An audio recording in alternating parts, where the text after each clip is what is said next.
Welcome, everybody, to the Limited Level Ups set review, the commons and uncommons for, let's get this name right, because I've got it wrong a lot of times before, and nobody else can get this name right, not by their fault. It's very confusing. Murders at Karlov Manor. That's the set we're talking about today. Tomorrow, we're going to be doing the rares and mythics. I'm here, once again, as always, with Marc Anderson, my set review partner. How's it going, Marc? Oh, great. Thanks for having me. Happy to be here. Yeah, of course. Yeah, Marc is very insightful, great Magic player. If you haven't joined us before, where Marc's been on, really great addition to the Limited Level Ups roster. And we are here to cover all the commons and uncommons like we usually do. Before we get into kind of like the rundown of how we're going to be approaching it, Marc, just any initial very broad thoughts on the set? Excited? Not so excited? Hesitant? What's the vibe? Yeah, really excited after coming off a bit of a personal disappointment with Lost Caverns of Ixalan. Wasn't my favorite set. Struggled with it for sure, but which probably led to it a little bit. But welcome to anyone who's either watching, listening, or tuning in. You know, you found the set review. You found the first clue in cracking the case of getting better at MKM Limited. So Yeah. let's go. Yeah, so we're going to be doing we're going from the uncommons, the gold uncommons, and there's actually two for each color pair this time around. Then there's a cycle of hybrid / gold commons we're going to get to. Then we're going to talk about the colorless cards, and then in Wooburg order, we're going to talk about the rest of the colors. Once we get to the Wooburg cards, we go from lowest mana value to highest. So we're going to start with the 1-drops, going to the more expensive cards, and we cover the commons first, and then the uncommons. If that sounds confusing, don't worry. It'll be very apparent once we get there. We're going to be using the tried and true limited resources grading scale. That's A to F.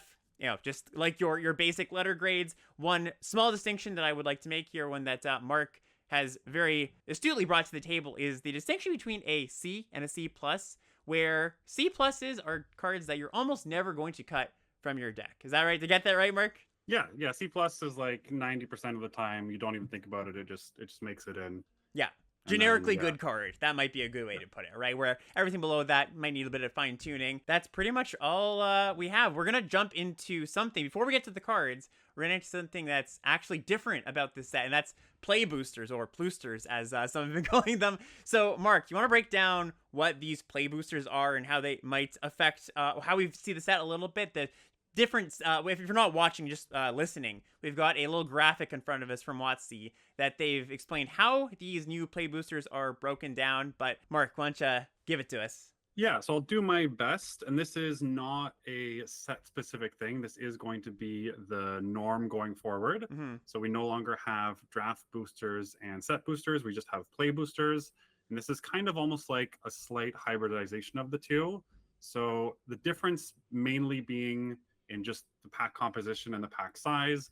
But to go into a bit of a more granular level, the new play boosters will have 6 guaranteed commons, 3 guaranteed uncommons, and 1 guaranteed rare and mythic. So all that's the same as it was before. The only difference being that the number of commons is less than what it was previously. And then the other slots, you have 1 slot which is going to be a common. 87.5% of the time will be a normal common. And then I'll get the numbers here because I got them in front of me. 9.38% of the time, it'll be one of the 30 common or uncommon cards from the list, which is a 40 card sheet that we've been given specific for this set. 1.56% of the time, it'll be one of the 10 rares or mythics from the list. And 1.56% of the time, it'll be one of the 10 special guest cards. And we will be covering those tomorrow when we do our rares and mythics. So if you're a little bit confused, what is the list? What is the special guest card? We will cover that all tomorrow. So that's slot, whatever, we have 6, 7, 8, 9, 10. That's the 11th card. The 12th and 13th card will be wild cards, which could basically be any card from the set, common, uncommon, rare, or mythic. In a paper pack, one of those will be foil. On Arena, they're both just going to be regular non-foil cards. And then also specific to paper, you will get a 15th card, which is a 14th card, which is a basic land, and a 15th card, which is an ad or token or art-based card. So overall, you're still getting 15 cards in a booster when you open a paper pack, but only 13 of those cards are actually draftable. So we are starting off as a base with 1 less draftable card per pack. Yeah. Hopefully I explained that reasonably clearly. It'll take some getting used to, but bottom line is just there's a slight change. You're going to get slightly less commons. You're going to get slightly more uncommons and rares. And you're also going to get a card from the list or from the special guest list potentially as well. Yeah, and this is just so they can fine tune things a little bit better here and there. One great innovation that we're actually going to see in this set is you're no longer going to open a rare dual land in your rare slot. So what's going to happen is that wild card slot, I think it's 1 out of 6 packs will have a rare dual land in addition to your normal rare. So no more are you going to open your 6 sealed packs and be like, great, I opened 3 dual lands. Sometimes you're going to have that, but not going to replace your normal rares. And I think that's a huge improvement. Yes, it is 1 out of 6, and that is in the non-foil wildcard slot. So yeah. In Arena, it doesn't really matter, but in paper, it'll be the non-foil slot. Cool. Yeah, and without further ado, why don't we just move on to our first card here? So we've got the gold cards, starting with Private Eye. So this is 1 blue-white for a 3/3 Homunculus Detective, which is an important creature type in this set, uncommon, of course. Other detectives you control get +1/+1. And whenever you draw your second card each turn, target detective can't be blocked this turn. Yeah, so right off, we start with a bit of a banger. It might seem like a 3-mana 3/3 is the norm these days, but in this set, you'll quickly realize that that is definitely not the case. Yeah. So by relative standards, this thing is absolutely huge. And it's also one of 2 of each pair uncommon for each set. So a lot of sets, we just get 1. In this set, we are going to have a second blue-white uncommon as well. Yeah, which is pretty cool. So I always like that. I like when there's a little bit more payoff for finding your lane. Yeah. So what do you think of this thing? Yeah, really good. Like you said, 3-mana 3/3 is quite good. If not to bury the lead too much, but this is a disguise set. There's a lot of creatures with disguise, and we'll get to that mechanic. It's like Morph if you've played with Morph before, but they're all 3-mana 2/2s. And in a world of 3-mana 2/2s, 3-mana 3/3s are going to reign supreme. And, forget about just the sizing of this card. The effect is quite good. A 3-mana Lord effect, plus that whenever you draw your second card per turn, one of your creatures can't be blocked. There's multiple ways to draw a lot of cards in this set. Clues is the big one. I think that's kind of the joke with this card. So, yeah, I mean, we haven't played with the set yet. Don't exactly know if Detective is going to be one of the better or less good archetypes. I do imagine it's going to be one of the better ones. And this card seems really good to me. Yeah, there are a lot of detectives in this set, and this thing, I think this is going to be a real slump in your chair feeling when this gets cast against you on turn 3. Yeah, so what are we thinking? B+ or in the A- range? Yeah, I'm honestly, that's roughly the 2 grades I was between as well. I went B+ just to kind of be safe to start for now, but I think this card's great. Yeah, I do too. I'm gonna go A-. Slightly hot take, but I do think this is great. And especially that A-, I think is going to especially play out if blue-white ends up being one of the better color pairs. Sure. All right. Next up, and by the way, for each of these color pairs, like we said, there's 2 cards, and one of them is a creature, and one of them is a spell of some sort, a non-creature. So what's our non-creature here for blue-white? Next, we have No More Lies. This is white-blue for an instant. Counter target spell unless its controller pays 3. If that spell is countered this way, exile it instead of putting it into the graveyard. Yeah, big constructed player here. We've got Mana Leak back, and how's Mana Leak in Limited? I actually don't think I've played Mana Leak in an actual limited set before, and it's you tell me. Yeah, Mana Leak's good. I mean, this is a lot harder to cast than Mana Leak. Definitely. But there's also, again, getting ahead of ourselves a bit here, but there's also a number of spells that can't be countered in this set. So there is a couple of downsides that make it worse than straight Mana Leak, even if there is an upside as well with exiling it, which will also be very relevant. Yeah, it's interesting because with the disguised creatures give you a way to spend your mana on your turn or your opponent spending mana on their turn without actually casting a spell. So you might think, oh, disguise in the set, you might pass the turn, the opponent doesn't do anything, doesn't cast a spell, flips up. But it kind of cuts both ways because you get to disguise the fact that you might be holding up a counter spell or an instant because you have disguised creatures on your battlefield that your opponent goes, oh, they're planning to flip those up. So yeah, it's both an upside and a downside that this exists in a disguise set. So where do we land on that? I'm going to give it like a B-. Yeah, I was going to go C+. I think okay. I think you're right about there are quite a few common things that say they can't be countered, and I think that's a reasonable knock against this card. But yeah, definitely solid. Nothing too special, but a very solid card. Okay, I'll join you at C plus because yeah, I do think there is an upside of you being able to leave up mana to flip something that you've disguised, but also your opponent can just do that, right? Yep. So if you leave mana up, you might not even play something Yeah, into it. cuts both ways. All right, moving on to blue-black now. So we've got Curious Cadaver. This is 2 black-blue for a zombie detective at uncommon. It's a 3/1 flyer, and it says whenever you sacrifice a clue, return Curious Cadaver from your graveyard to your hand. If you haven't played with clues before, they are the artifact kind of trinket of the set. Artifact token, you can pay to sacrifice it, draw a card. Yeah, and I really like the stat line on this. Like, if you're going to distribute 4 points of power and toughness, you want them all to be on the power side of things if something has recursion, because you don't really care that much if it dies. Yeah. So I think this thing's pretty good. Not as good as the Private Eye, of course, but I'm still pretty happy to see this. Yeah, like this is essentially this is in your graveyard and you crack a clue. You're kind of drawing 2 cards each time you get to do that, right? And trade it off. So it is quite annoying. Being a 4 mana 3/1 without any enter the battlefield effect or anything, a bit of a knock, but it's not like, you can extend the game. That doesn't matter too much because you get to bring it back. It only matters in like a really tempo heavy game where it's like, oh, I really need this to stick. But I imagine this isn't going to be like your 4-drop on 4 every single time. So just if this is pointing towards what blue-black wants to do, the detective color pair is like an aggro clue detective tribal kind of thing. And this is a control clue deck. That's what blue-black is doing. And I think this card is solid. I would probably give it like a B minus. Actually, I'm gonna go a little bit lower. C plus for it.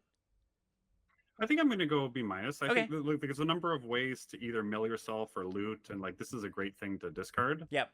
So I think there's a lot of value you can get off of this thing. Yeah, that's a really good point. There are ways to discard things for value. So yeah, that gives it a bit of a and self mill too, right? If you can just like get this thing in your graveyard, there's quite a bit of surveil in this set. So sometimes you're just gonna see this on top and be like, great, put it in the graveyard. So yeah, you know what? I'm actually gonna join you at that B minus there. All right. Ooh, this next one is it's a kind of a sicko. What do we have next? Next is Coerced to Kill. 3 blue-black for an enchantment aura. It's an enchant creature. You control enchanted creature. That creature has base power and toughness 1/1, has death touch, and is an assassin in addition to its other types. Wow. Yeah. So we've got a mind control that doesn't, you can't steal your opponent's 7/7 and just beat them down with that thing, but that doesn't matter that much. You're effectively killing a creature and getting a 1/1 death touch. Just fantastic card. Yeah, and if you like, it doesn't lose its other abilities too. So if it has flying or first strike or whatever, like you're still gonna get those upsides as well. Yeah, first strike death touch. That's a nice little combo there. Yeah, this one is really, really strong. So there is, as always, a bit of incidental artifact enchantment removal running around. It's not just like you get to steal it for good and you have to never worry about it. Sometimes they're going to snipe this out from under you, but not going to knock that too hard. I'm going to give Course to Kill a B plus, but might even border an A minus. Yeah, I was going to give it an A minus. I love mind control. Yeah, no, you know what? Let's well, a lot of coming up and coming down early in this set review, but I agree. I'll join you at that A minus. Okay. All right. Next up we've got red black. So this is Rune Brand Juggler. Red black for a 2/2 human shaman. When it enters the battlefield, suspect up to 1 target creature you control, and has the ability 3 black red. Sacrifice a suspected creature. Target creature gets -5/-5 until end of turn. So this is the first instance of the suspect mechanic, and it's a pretty simple one. To suspect a creature means to give it menace and it can't block, and you can do this to your creatures or your opponent's creatures. So give your own creatures menace or take a blocker out of the equation. And yeah, this is kind of what black-red is doing, like a suspected aggro deck. Well, not in this card's case. This is 1 target creature you control. Sure, yes, but sorry. Yeah. That's right. Yeah. There are some ones that target both players' things.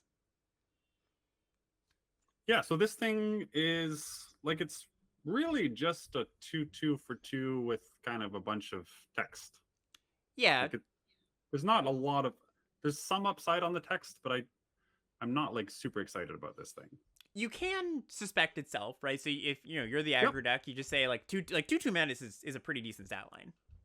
But yeah, but it's an upside and a downside, right? Like menace and block, so it's kind of a wash. So yeah. Yeah, I mean, I would argue like slightly less of slightly more of an upside for you because as the aggro deck, you're going to care a little bit less about blocking, but it is still a cost. I agree. And then that second line of text there, the 5 mana, that's not nothing, and you're not just going to want to, like, the way I'm thinking about it is the things you're suspecting are generally going to be your biggest things, right? Things that you're going to want to attack with, give menace to. And so, yeah, you can set it up where it's like, okay, I suspect a small thing, but it's the natural play pattern on that isn't going to work out as nicely as you might think. But if you just view this as 2 mana, 2/2 menace, you can sack it for 5 mana to get something -5/-5 as its baseline. That's not so bad. But it can't block. But it can't block, yeah.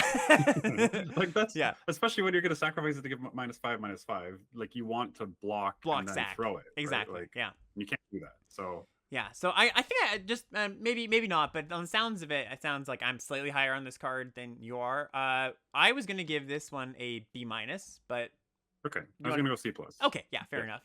Sure. Cool. And next up, we've got the instant here, or the sorcery. Sorry, Deadly Complication. 1 black/red for a sorcery. Choose one or both. Destroy target creature, or put a +1/+1 counter on target suspected creature you control. You may have it become no longer suspected. Yeah. So these two uncommons go very nicely together. Yep. Because having a suspected creature on turn 2 lets you like cleanly kill something with turn 3 and make it a 3/3, which is great. Mm-hmm. So if you can get them both, then fantastic. But it's not as easy to get a suspected creature as you might think based on having seen like 1 red-black card. Right. There's not too many things in this set that's suspect. Like, it's not running around like that. It's one of the lesser mechanics in this set. So sure, when you're red-black, you're gonna see those cards, but it's not like they don't just spot it to you on every single card. But it's a powerful card if you are doing that thing. Yeah, I think I took a quick glance recently. I think there's only 3 commons in red and black that make something suspected, and they all only suspect themselves. Like It's only that creature that you can suspect. So it's not going to be that easy to have that second line of text come up. And if it doesn't come up, you're just talking about 3 mana sorcery, destroy target creature, which is okay, but nothing to write home about. Yeah, definitely. So yeah, I think this one, I'm probably going to land it around the same spot. Like, I would give this one a C+ as well. Yep, that's where I am too. Yeah, if it was an instant, I'd be a lot more for it, but sorcery does knock it a little bit. All right, that moves on to green-red. What do we got for our first green-red gold uncommon? We have Tin Street Gossip, 2 red-green for a 4/4 with Vigilance, and it has an ability to tap to add red and green mana, but you can only spend this mana to either cast face-down spells or to flip creatures face-up. Yeah, so green-red's got this, like, it cares about disguised creatures. It's trying to be smashy like green-red generally is. There's a little bit of a cool quirk that I wonder if this is what they were thinking of when they designed the green-red archetype, is that your disguised creatures, presumably if you've got this kind of card in your deck, you're going to be playing a bunch of disguised creatures, and because the disguised creatures have ward 2, they play pretty well with combat tricks, right? Because it's less likely your opponent's going to blow you out on the combat exchange. So I think there's a little bit of that going on. This card in particular, definitely powerful upside. Like, if you get to have that big mana boost where you can attack with this and flip up one of your disguised creatures you played on turn 3, like a big thing, pretty nice. But I always have to temper the expectations of this kind of card because it is a 4 mana card without an enter the battlefield effect. Not just, not to say it's not playable or anything or totally bad, but these cards always look a little bit better than they actually end up being. Yeah, the creatures are a little smaller than previous sets, so being a 4/4 for 4, I think, is going to be better this set than usual. I'm like reasonably happy. Like, Vigilance is such a nice ability on this because you can either hold up the mana in combat to flip something, or post combat you can play a second disguised creature. So the abilities on this are all really nice together. I do kind of like this thing, even though red green maybe is not going to be the best archetype here. I think this thing's going to be pretty good. Yeah, and you're saying that because doesn't have like a supported mechanic that it's like they've put a lot of cards and a lot of set real estate into, right? That's where you're feeling it's like one of the lesser ones. It's not like blue-white where it's like, okay, detectives, you just want to do the detective thing. So if the creature has a type detective and you get like 2 private eyes or whatever, you just play all of them, right? But yeah. So where do you land on this one then? I'm still gonna put this at like C+. Yeah, that's exactly where I was gonna land. Same range. Yeah, definitely. Okay. Like I said, I just wanted to temper expectations a little bit. Not a terrible card, but not one to get like super excited about. Next up, this is green-red spell Breakout. This is red-green, 2 mana for a sorcery. You look at the top 6 cards of your library, then you can reveal a creature card from among them. If that card has mana value 2 or less, you may put it onto the battlefield. It gains haste until end of turn. And if you didn't put it, the revealed card into the battlefield this way, put it into your hand, put the rest on the bottom of your library in any order. Yeah, so like this kind of like tutor-ish style cards for creatures are usually plants for constructed. Mm-hmm. And this one certainly no different. Like even if you get a 2-drop, which isn't guaranteed, and it gets haste, okay, you've got a 2-drop with haste that kind of was awkward to cast. And then if you get like a 1-drop, it's bad. If you get an expensive card, it's bad. And you can also just miss. Yeah, you like a small percentage of the time is going to do actual nothing. Yeah. Yeah, I am not enticed by this card basically at all. I don't think it's a very good card at all. Yeah, I mean, I think it's better than this, but I plan on never casting this card. I'm just going to give it an F. Yeah, I think so too. Yeah, that's the responsible F basically. I'm gonna give it. You know, when I did a little podcast episode with Sirkovitz a few weeks ago, and Sirkovitz said that I gave too many Fs to too many of the responsible Fs. So I'll note, I'll give it a D- because I do think there are some decks you might play this one, but just know this is a card you should look at with a lot of hesitation. Basically, really be sure you want to play this card. Okay. All right, green-white up next. We've got Sumala Sentry. So this is green-white for a 1/3 elf archer. It's got reach. Whenever a face-down permanent you control is turned face up, put a +1/+1 counter on it and on Sumala Sentry. So green-white's kind of like green-red. It's a aggro deck that cares about disguised creatures. And this thing is incredible. Yeah, really, really good. Like if you just flip one thing up, you've done it. You know, like pack your bags and go home. Like you've won the game. It's already a 1/3 reach for 2, which is not embarrassing. And then yeah, 1 counter on this and something else with the potential to get more. That this thing's terrifying. Yeah, I'll also note it kind of, maybe we should have even started with a disguised creature just to give an example. But I'll also note that the disguised creatures in this set, if you played with Konzatark here, a lot of the morph creatures, they were very expensive to turn face up. 5, 6, 7, a lot of mana in some cases. The ones in this set are not as large. They're sometimes you flip them up for 2, sometimes you flip them up for 3. So it's not like this thing's gonna trigger on turn 5. It's gonna trigger on turn 4 a lot of the time. Like just this into disguise and to flip and play a 2-drop. So yeah, yes. I really like this one. Also, there's nothing that flips for free in this set, so it'll never get a counter on turn 3. Yeah, boohoo. Hey, there was a whole cycle of them in con. It's true. It's true. Yeah. I want to give a B to Sumala Sentry. I'm gonna go even higher than that. I want to give this a B+. Ooh, nice. Okay, I'll stick with my B this time, but I like it. Okay. What's up next? Next, we have the spell for green-white, or the non-creature, I should say, which is Buried in the Garden. 2 green-white for an enchantment aura. It's an enchant land. When it enters the battlefield, exile target non-land permanent you don't control until it leaves the battlefield. And whenever enchanted land is tapped for mana, its controller adds an additional mana of any color. Yeah, it's kind of sweet. Really cool. Very sweet. Yeah, I love this thing. Yeah, so this, maybe even if you're not splashing, just having a little bit of ramp on top of your removal spell, not bad at all. And I think, part of the idea here is you can pick up, like, say you have a green-white deck, and you're a little, you've got some of those disguise payoffs, but you're a little bit late on the actual disguise cards. This helps you put some disguise cards in your deck that you can cast face down as colorless cards and then flip up. This gives you an option to put a red card in your deck or something like that with disguise. The card looks great. And even forget about like the intended green-white archetype. Like if you're just like a green-white ramp deck or something, fantastic card. Yeah, and this kind of reminds me of Binding of the Old Gods from Khans of Tarkir, where it got you a land and would kill something, like it'd kill something, got you a land, and then give your stuff Death Touch. Yeah. So like you kind of get, you don't get the 3rd chapter, you get the 2 things up front, and that card was incredible. From Call Time, right? Not Cons. Call Time. Yeah. You see Call. Yeah, it's okay. No, you're good. You're good. Yeah. This is another one that I think I'm just gonna put in the B range. B. Yeah, I was gonna give this a B+ again. Great. I think it's great. All right. Next up, we've got black-white. We've got Wisp Drinker Vampire, 2 white-black for a 2/4 Vampire Rogue. It's got flying, and it says whenever another creature with power 2 or less enters the battlefield under your control, each opponent loses a life and you gain 1 life. And it's got a 7 mana ability, 5 white-black. Creatures you control with power 2 or less gain Death Touch and Lifelink until end of turn. So this is pointing to black-white's theme, which is small creatures, power 2 or less creatures, which is of course in the set referring to the disguised creatures as well as a bunch of other small creatures. Yeah, so basically all your one drops, all your two drops, all your three drops mostly will trigger this thing. And then there's even a chunk of four and five drops that'll trigger this too. So Hmm. there's this is going to be going off a lot. And then that last ability is also, again, it's like it's terrifying. Yeah. It's such a good ability. Yeah, a bunch of small creatures attacking you. They're gonna do a lot of damage if, like, if you haven't ever played with a card that gives lifelink and death touch, it's really annoying. It's more effective than it might seem because it's like, okay, I could not block, and then they're just gonna gain a bunch of life each turn, or I can block my big things on their small things, and that's also very bad for me. So it just puts them in a really tough spot. 7 mana, of course, but yeah, this one seems nice. This is another creature. It's a 4 mana creature without an enter the battlefield ability or value, but I think the upside on this one is a little bit higher. So I'm gonna give Whisperinker Vampire a B minus.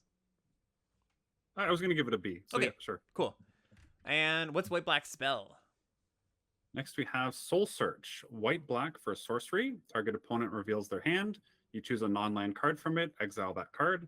If the card's mana value is 1 or less, you create a 1/1 white and black spirit creature token with flying.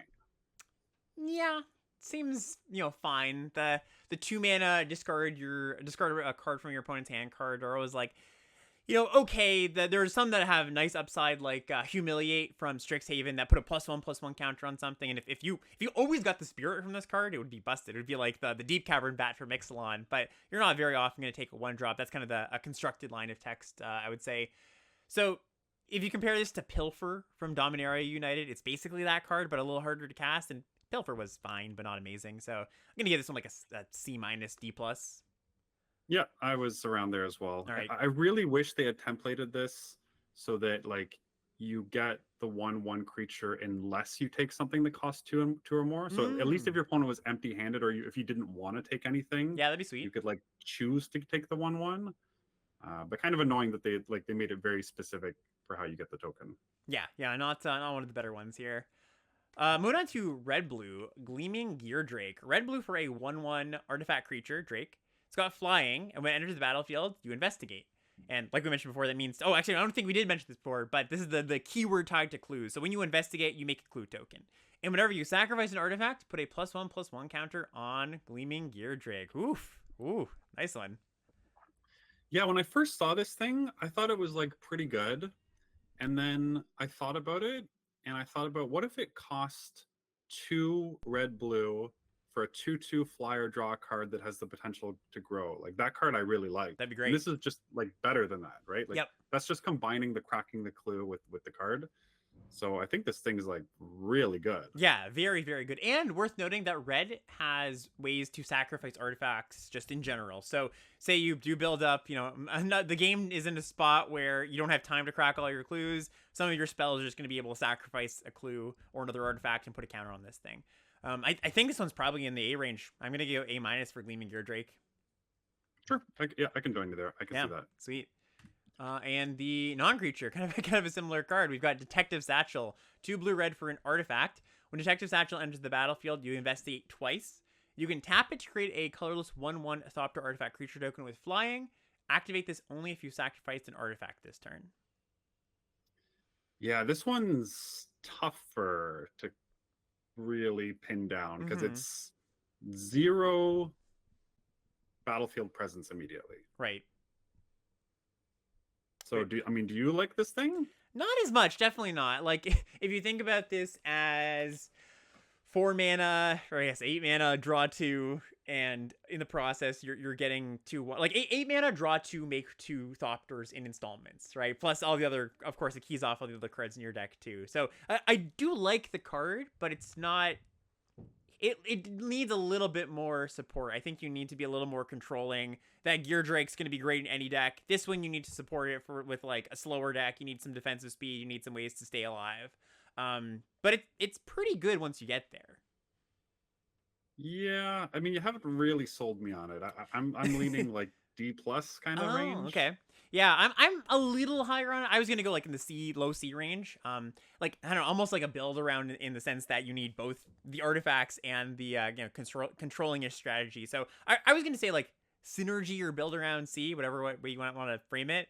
But you're lower on it. Do you not think this is like good enough for the mana you're investing?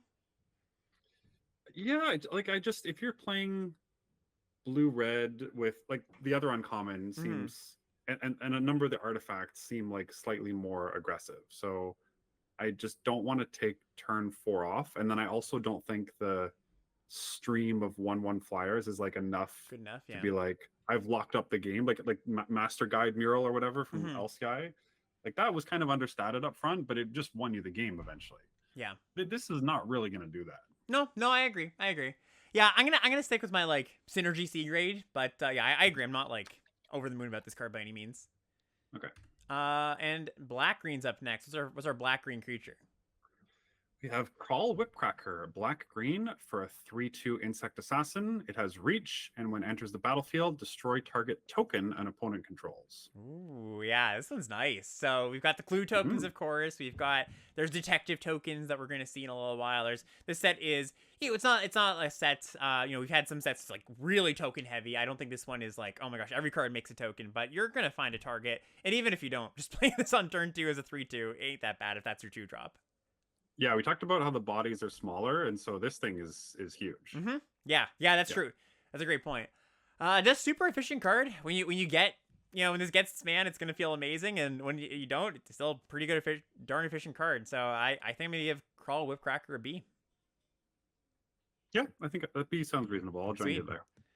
And then the non-creature Insidious Roots. This is black green for an enchantment, and kind of a weird one. Creature tokens you control have tap, add 1 mana of any color.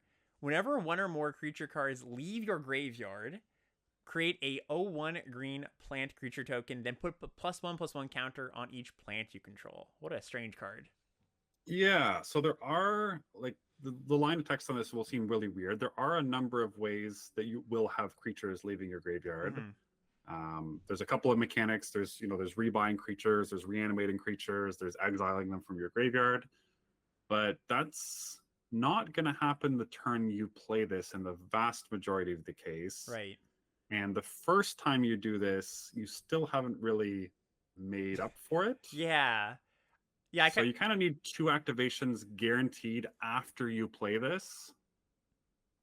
Not really seeing it there. Yeah. It almost reads like, oh, the first line of text like enables it, and the second line of text is your payoff. But I think that it's going to be difficult to have this many tokens to reliably give yourself a mana advantage when you cast this. Like it's not going to be free most of the time where you can like play it and then your creatures tap for mana. It's it's a yeah. I think that it's probably just not going to be very good. Like it needs a lot of setup, and even when you do set it up, kind of like what you mentioned with the satchel, it's not like you're like, great, I did it. It's like, okay, like my plants are, I've got some plants that will get a little bit bigger. So I almost want to call this one an F. I just think it's a lot of setup for not a lot of payoff. Yeah, because the other annoying thing is it's not like it'd be nice if the first one you made you could kind of use it or chump block or whatever, and then the second one you made gave you like a bigger one, Mm-hmm. right? Yeah, But the exactly. second one grows your first one, so you need to like not have traded with the first one. Right. So yeah, it's I don't see it. Yeah, and I just for a flash forward to the mechanic that this is kind of referencing, it's the evidence mechanic. If you have seen that before, if not, don't worry, we're gonna get to it. That's a mechanic that exiles cards from your graveyard. But yeah, I am, I think, gonna go F on Insidious Roots. Okay. Yeah. We've got Meddling Use up next. This is red white, 3 white red for a 4/5 haste human detective. Whenever you attack with 3 or more creatures, you investigate. Yeah, so this is, I mean, kind of like a rare. Like you get, Yeah. 5 mana, 4 power haste creature is sometimes a stat you'd see on rares. It doesn't have flying, but it's got an extra point of toughness and an upside ability there, and this thing looks pretty strong. Yeah, it's got slight Aomer vibes from Lord of the Rings. That's the 5/4 haste that if you control the biggest power creature, you get 1/1 as well. I think that card is a little bit better than this one, but it's got that same vibe for me. I think this card's really good. I definitely wouldn't put it Not in that that tier. low. No. Yeah. I agree. Also, just referencing 3 or more creatures, as per usual, red white is like a go wide attacking deck, and it's actually very supportive. There's a lot of creatures that make 2 tokens or things that make multiple creatures. So yeah, I think it's quite a good card. I'd give Meddling Use a B. Yeah, I was gonna go B plus. I Right. do think part of that's it's kind of tricky to gauge these in, but I do think red white's just going to be a sick deck. Yes, I do too. Yeah, like not to anticipate that too much, but I think if you're laying out the skeleton of what these decks look like, red white's one of my top contenders as well. Yeah. And oh my God, it's Lightning Helix. We got Lightning Helix here. Red white instant deals 3 damage to any target, and you gain 3 life. Great card. This is a reprint, by the way, if you've never seen this card. Yeah, just fantastic. Yeah, back-to-back sets if you count the Ravnica remastered. True, yeah. Yeah, what do you like? So this is a 2-mana DL3, which usually we grade these pretty highly, just like a super efficient removal spell. But that gain 3, like it might not seem like that much. That swings games way more often than you might think. Like it goes your opponents. Maybe you're in an aggro mirror, killing their best thing or one of their best things and gaining 3. Even just sending it to face when they go, okay, I'm gonna attack you with all my creatures. You go, okay. Send it to face, drain you for 3, I kill you on the crackback because you couldn't kill me. Just really phenomenal card. Yeah. So A-? Yeah, A- for Lightning Helix. Great. Yeah. Yeah, I'm with you. All right, blue-green. What's our blue-green creature? Blue-green, classic blue-green. Let's see if we can do it this time. Yeah. First, we have Evidence Examiner. We have blue-green for a 2/2 Merfolk Detective. At the beginning of combat on your turn, you may collect Evidence 4, which is the first time we're seeing this. So collecting Evidence 4 means exiling cards with total mana value of 4 or greater from your graveyard. So that could be one card that costs 4, 5, or 6 mana. It could be 2 cards that cost 2 or 3 and a 1, or 4 different 1-drops. Whatever it is, as long as it equals 4 mana, you can do that. And in this case, whenever you collect evidence, investigate, which means make a clue token. Yeah, I'm really hoping 2024 brings in a new era for blue-green, because 2023 was not it. And it is a good side, I think, that it gets its own, like, this is blue-green's mechanic. You'll see it, like, touching some other colors here and there, but it's got its own named mechanic. Also, if you haven't taken a look at the whole set yet, there's a lot of enablers for evidence where there's land cyclers that will get into your 6 mana land cyclers that you can cycle for 2 mana that puts 6 mana worth of evidence. There's split cards that we're going to get to in a second that if you haven't, the rulings on split cards is it counts both sides mana value. So there are ways to really beef this up. But let's talk about Evidence Examiner as a card. So 2 mana 2/2 that whenever you do the thing collecting evidence, you get to make a clue. And it's weird. That first ability, at the beginning of combat on your turn, you may collect evidence for. You're probably not going to want to do that all that often. Because it's the cards in your graveyard in an evidence deck are sort of a resource that you're hoping your other cards are going to be able to trigger it. The ideal thing is like you have other evidence cards. But that top line's kind of like a buyout if you have nothing else going on. Well, so it's kind of interesting, I find, with this card in that the more collect evidence cards you have in your deck, which will trigger this, the less you want to use this ability. Right, yeah. But if you don't have a lot of collect evidence, then it's almost like a freebie, right? Like you can just do it and get your investigate, and then you're reasonably happy with that too. So I like the kind of push and pull where it says, well, you can do this, you won't have it for later, but that might not matter. Yeah. So I don't know. I almost want to give this an optimistic grade of like well, yeah. It's not like that good, right? No, it's not. It really isn't.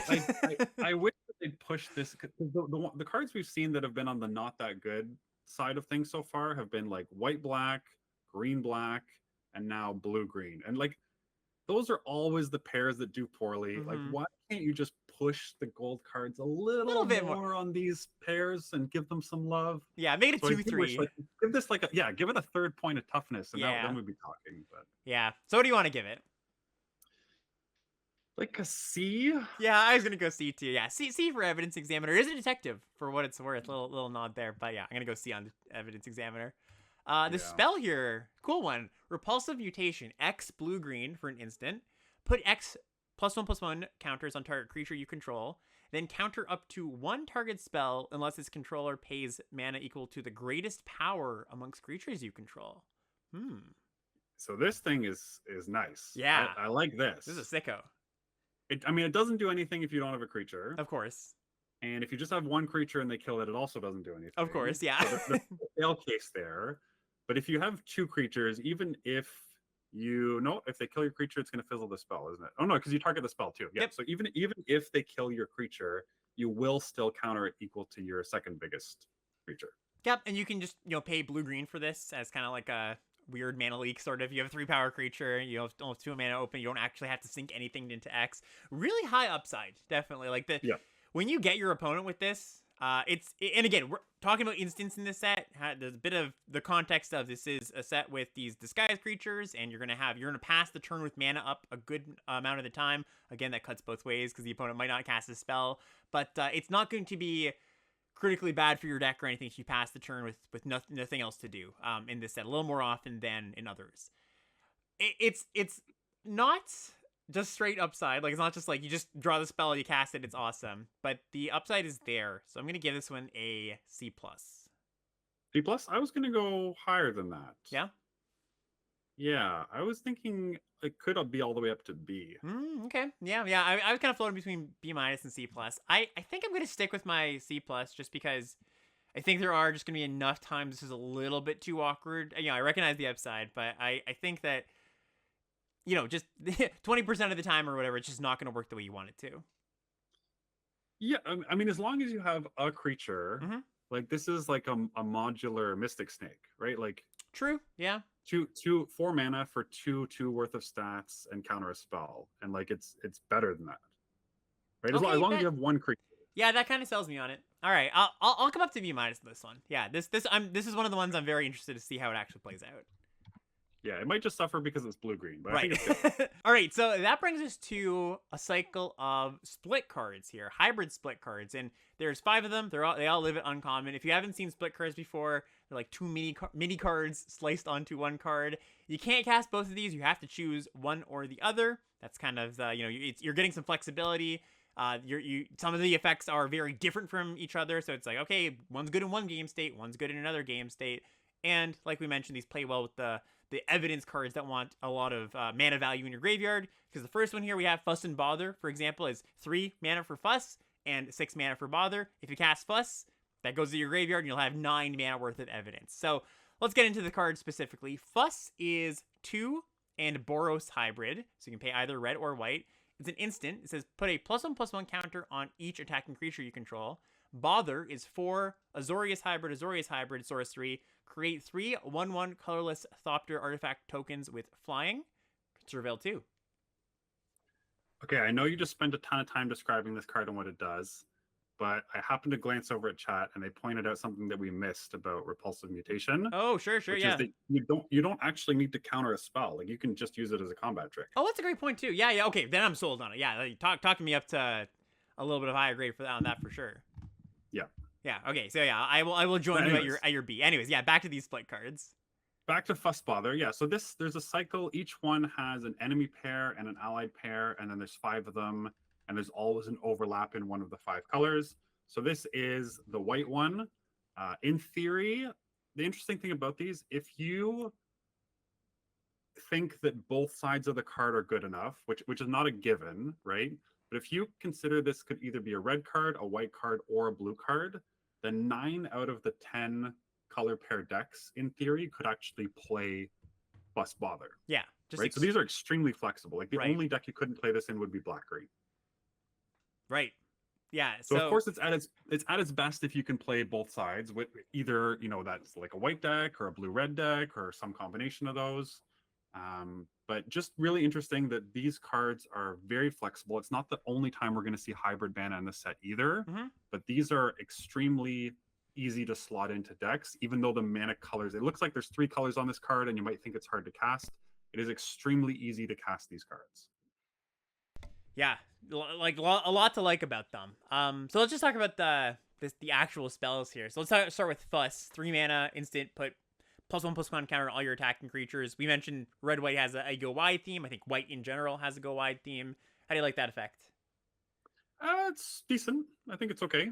Yeah, not just generically great, but if you've got enough token things, it's pretty good. And then Bother's a nice one though. 6 mana, make 3 Thopters in Surveil 2. Yes, I do think out of like this card specifically, I want to be able to cast the Bother side, and I'm probably fine with not being able to cast the Fuss side. Right. So like I think you could play this in like blue-green, right? Like absolutely. Yeah, it's the comparison I've heard made with this card is Imperial Oath, which is the one from Kamigawa. Make 3 Vigilant Samurais, Surveil, Scry 3. Not quite as good, I think, but different, right? Flying's a bit of a different ability. This isn't going to stabilize you as well, but still a really, Yeah. really strong card. Yeah, so Yeah. somebody in chat, sorry. Grading these. Oh, no, go. Yeah, you go. Go ahead. I was just gonna say grading these is really tough because it's like different levels of castable. There's different levels of flexibility, and then even the cards themselves, I find somewhat tricky to give a letter grade to. Yeah, I think the way we should probably approach this is like a bit more of a like where would you want to pick it thing rather than like giving an exact grade to like the fuss and the bother. And I think this is going to be one of the better uncommons to first pick. Okay, it sounds like you're a bit higher than I am on it, but yeah, I just think like, you know, that's we talked about fine. flexibility, we talked about, you know, bother being great. I don't know. I just kind of see it. Yeah, I guess I'm not quite in the bother is great camp All right, fair enough. because it's 3 worth of stats for 6 mana is a little thin. Yeah. All right. Yeah, maybe I'm slightly too high on that then. What do you want to give it? I was going to give this card a B for the flexibility and the power and all that. Okay, so I was gonna say B minus. Okay, cool. So we're Cool. not Yeah, too far off. we're not too far. Yeah, very classic of us. Let's go to the next one here. What do we have? Next is Flotsam and Jetsam. So the Flotsam is 1 colorless and blue-green hybrid for an instant. Mill 3 cards, investigate. And then Jetsam is 4 black-blue hybrid, so 6 mana. For a sorcery, each opponent mills 3 cards. Then you may cast a spell from each opponent's graveyard without paying its mana cost. If a spell cast this way would be put into a graveyard, exile it instead.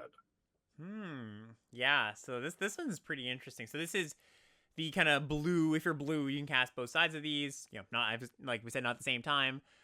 There's the Flotsam side fuels your evidence quite well, milling 3 cards. Yeah. Plus itself. Plus, yeah, exactly. Plus gets a lot of mana value in the graveyard. And then Jetsam, yeah, we've seen this kind of ability before, like cast a spell out of your opponent's grave. And it's usually pretty good. Like the fact that you don't have to like, you know, take a card from the 3 you mill or something. As the game goes on, they're gonna accrue a bunch of pretty good cards, I imagine. And just casting like their good rare you've killed, or even just like a good uncommon, is something that is gonna swing the game in a lot of games. Yeah, and if you keep hitting Jetsams off the top of your opponent's library, you can just deck them. Boom, right? yeah, there you go. Yeah, and the really cool card is that Jetsam's powerful, but it's 6 mana, and Flotsam, you can just cast whenever you want, so if you need to cycle it. So, yeah, I think this one's probably in about the same range. I was going to give this a B.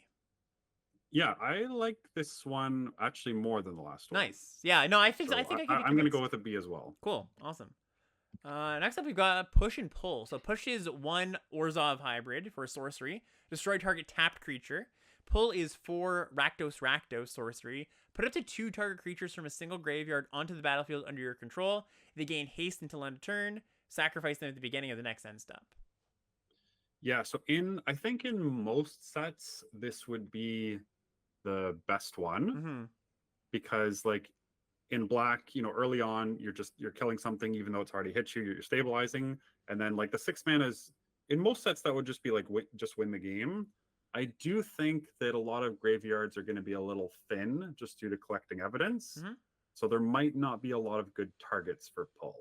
Right, you're right. Your opponent cycles a land cycler and then they exile it 2 turns later or something. Yeah, you're licking your lips as they do that on turn 2, and you're like, oh wait, no, that just went away. Yeah. But still a good card. Yes, it's still decent. I think like this could have been so good, and especially because a lot of the collect evidence collects 6. So whatever their biggest thing is almost always going to be the first thing that gets out of there. Still solid card, but destroy target top creature for 2 mana is worse than it may seem. Like people see removal spells and they just lick their lips at this, but it's got to already have hit you. They got to have attacked with it. It gives them kind of choices. So I'm probably going to give this one a B minus. Yeah, that's what I was going to go to. Okay. You're going to go higher or lower? You're that like slight. I was maybe just giving it a B again, but yeah, I think I'll stay with B minus. Yeah, and what Mark's referring to, by the way, if it, you know, might be hard for this to just click without seeing the card, is if the destroy target tap creature is a sorcery, it's much worse if it's an instant, because, like you said, you have to take a hit from it. That brings us to Hustle and Bustle. Hustle is 1 Izzet mana for an instant. Target creature attacks or blocks this turn if able. And then Bustle is a sorcery, 4 Gruul. Creatures you control get +2/+2 and gain trample until end of turn. You may turn a creature you control face up. Yeah, I like all of these. Yeah. Like, these are just cool cards. Yeah, they are. They are really cool cards. Yeah. Also, I'm surprised that they haven't used some of these names for, like, push-pull. Seems like one that they would have used, like, way back when. So, the target creature attacks or blocks this turn if able. Let's talk about that one. It's a little bit of a weird effect. We don't see that all that often. What can you do with that? Like, how are you setting that up to really take advantage of it? It's kind of a really bad removal spell. Yeah, a little finicky. But sometimes, like, So, here's the thing, right? Sometimes you do just get a 1-mana removal spell. well, 1-mana removal spell that you don't get to push damage through. Yes, right. So still worse than that.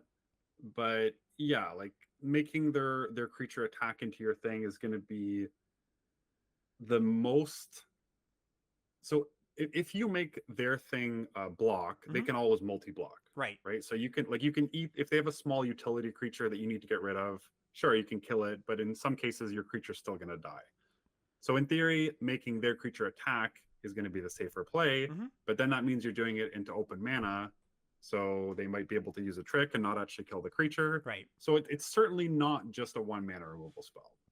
No, this is something that you're very glad it's tacked on to something else, right? That I think you're most likely going to be casting Bustle.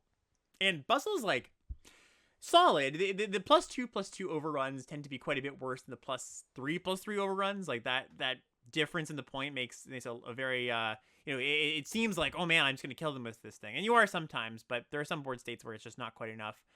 Flipping something up, like giving you a bunch of mana, that's kind of nice too. Yeah, I do think there's going to be less wide boards in this set, which is something we'll maybe talk about in a couple minutes. So this one, I'm probably putting this one in like the C+ range. Yeah, that's exactly what I was going to do. C+ for Hustle and Bustle. And our last one here is Cease and Desist. So this is 1 Golgari for an instant. Exile, sorry, like 1 and Golgari, so 2 mana for an instant. Exile up to 2 target cards from a single graveyard. Target player gains 2 life and draws a card. And Desist is 4 Selesnya hybrid, sorcery, destroy all artifacts and enchantments. Yeah, I quite like this one. Yeah, this is a nice one. This is one that, when it was first spoiled, I saw a lot of people being like, oh, it's just like a sideboard card. But I don't think so. I think that first mode, like, you're never going to be too sad about cycling that. Gaining 2 life, drawing a card, exiling some stuff, putting some stuff in your graveyard. And then Desist, that's the one that does read kind of like a sideboard card. But sometimes your opponent's just going to have a bunch of clues lying around. Sometimes your opponent's going to be playing like blue-red, where they have like a bunch of artifacts on the battlefield, artifact creatures. There are a good handful of artifact creatures in the set. So the low downside of this, right, the low or high floor of it from Cease means that you're pretty happy to put this like really impactful card in your deck, even though it's a little bit of a narrow card in Desist. So I'm going to also give this one a B, I would say. Yeah, you haven't even talked. There's actually a lot of enchantments in the set too. True. Yeah, that's also true. Like, it's not just going to be blue-red that you're happy to cast this against. Like, there's a lot of enchantments in the set. There's cases that we're going to get to. There's a whole bunch of enchantment removal. We've already seen the green-white thing that exiles a creature. We've seen the blue-black mind control. Like, there's a lot of enchantments in the set. Yeah. You want to join me at B for this one? Yeah, I'll join you at B. I'll join you at B. Okay. I'm not gonna say anything else. We'll end it there. Don't say anything else. So that's gonna bring us to common gold cards. This is not a gold set necessarily, where there's just like a bunch of gold cards running around.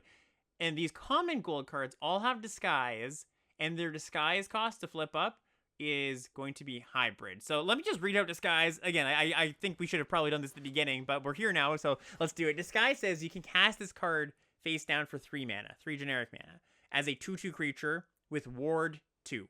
Turn it face up anytime for its disguise cost. And the reason it's got Ward 2, they've kind of like fixed it for the modern age, is back with Morph, the card Shock, just like 1 mana deal 2, was really, really busted in any format with these Morph / disguise creatures, these 3 mana 2/2s, because you play a 3 mana 2/2, your opponent has a 1 mana removal spell. That's just a huge blowout, and you go, wow, I never want to put that card in my deck again. Why am I playing a 3 mana 2/2? And in Konzatark here, the last time we saw this kind of mechanic, the way they fixed that or adjusted to that is they made the removal all pretty bad, so you never get like a huge mana advantage. Here, so they don't just have to make all the removal bad, they've given your creatures ward 2. So you feel a little bit safer playing a 3 mana 2/2. But anyways, these disguise, this cycle of disguise commons, I think is going to be quite important because they are very flexible. The first one we have here, Granite Witness, is a 2 blue-white 3/2 flying vigilance creature. It's an artifact creature and a detective. It's got disguise for Azorius hybrid, and when it's turn face up, you can tap or untap target creature. And like I mentioned, it's like kind of a gold card, but also kind of not, because let's just say you take a blue card, pick one, and then a white card and a blue card, and you see this, and you're like, okay, cool. Like I take this blue, white, gold card, but then you end up pivoting, right? Blue is not that open. You pivot to black, white. You can still put this card in your deck because you play it face down, and you can flip it up for white, white. So very flexible in the draft and in the games as well. Granite Witness here. What do you think about this card? Yeah, this one specifically is not that exciting. No. Like being an artifact creature is probably more of a downside than an upside because it can't, like a lot of things trigger off you sacrificing artifacts, but that doesn't do this. So it just dies to some things. And then the sizing on it, like 4 mana, 3/2 flyer, vigilance, not that excited about it. And the flip up, also not that exciting. So it is flexible, and the hybrid mana on these is going to make them all higher picks than usual, but this one I'm not that excited about. Yeah, it's totally fine. Like, I'm not sad about it. I was going to give it like a C. I think it's, does some stuff, does some interesting stuff, but nothing too, doesn't stand out too much to me. So C for Granite Witness. That brings us to, sorry, go ahead, Yeah, so I wanted to take, I often have like a rant where I've kind of noticed a trend with sets. Please. And I think this is probably a good time to shift that in here. Because I do think, so we've seen Disguise now. Ward 2 is going to make it that removal doesn't line up so well. But there's kind of a trend with creature sizings in this set. So there's not a ton of 2-drops. The 2-drops are not that big. So there's a bunch of 2/2s, there's a bunch of 1/3s. Then 3-drops, you get a bunch of 2/2s and a bunch of 3/2s, but there's not really any 2/3s because those would eat Disguise creatures. And then 4-drops is kind of where you get to the break point where you start to see slightly bigger creatures.